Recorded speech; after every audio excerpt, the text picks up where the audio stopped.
रामटेक विधानसभा क्षेत्रातील धान उत्पादक शेतकऱ्यांच्या बोनसच्या प्रश्नावरून आता वातावरण तापू लागले आहे। सरकारने जाहीर केलेला धान बोनस अद्यापही अनेक शेतकऱ्यांच्या खात्यात जमा झालेला नसल्याने नाराजी वाढली आहे। याच पार्श्वभूमीवर माजी राज्यमंत्री राजेंद्र मुळक यांच्या नेतृत्वाखाली मुख्यमंत्री यांच्या नावे निवेदन देत शेतकऱ्यांना तातडीने प्रति हेक्टरी 50,000 रुपयाचा बोनस देण्याची मागणी करण्यात आली आहे।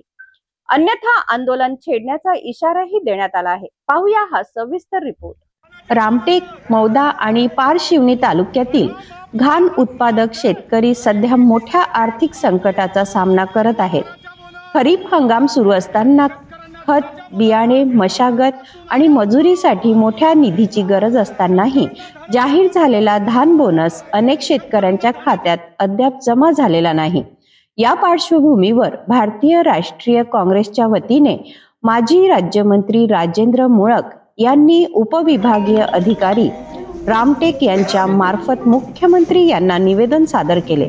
या निवेदनात धान उत्पादक शेतकऱ्यांना प्रति हेक्टरी 50,000 रुपयांचा बोनस तातडीने त्यांच्या बँक खात्यात जमा करण्याची मागणी करण्यात आली आहे। राज्य शासनाने मागच्या खरीप हंगामामध्ये धानाला बोनस देऊ अशा प्रकारची वल्गना केली होती आणि त्या अनुषंगाने धान उत्पादक शेतकऱ्यांनी आपली ऑनलाईन नोंदणी केली ही अपेक्षा ठेवून की अडचणीच्या वेळेस बोनस आपल्याला भेटेल आणि आपल्या कामामध्ये येईल। एक पूर्ण वर्ष संबंध आर्थिक निघून गेल्यानंतरही अजूनपर्यंत धान उत्पादक शेतकऱ्याच्या हाती बोनस लागलेला नाहीये।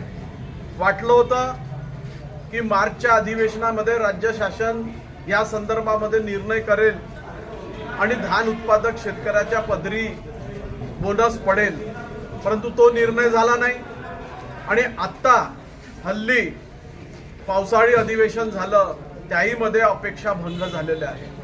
आणि म्हणून आज आम्ही संबंध रामटेक विधानसभा मतदारसंघातील धान उत्पादक शेतकऱ्यांच्या माध्यमातून माननीय मुख्यमंत्र्यांना निवेदन एसडीओच्या माध्यमातून दिलेलं आहे की हा निर्णय एक तर तुम्ही ताबडतोब करा।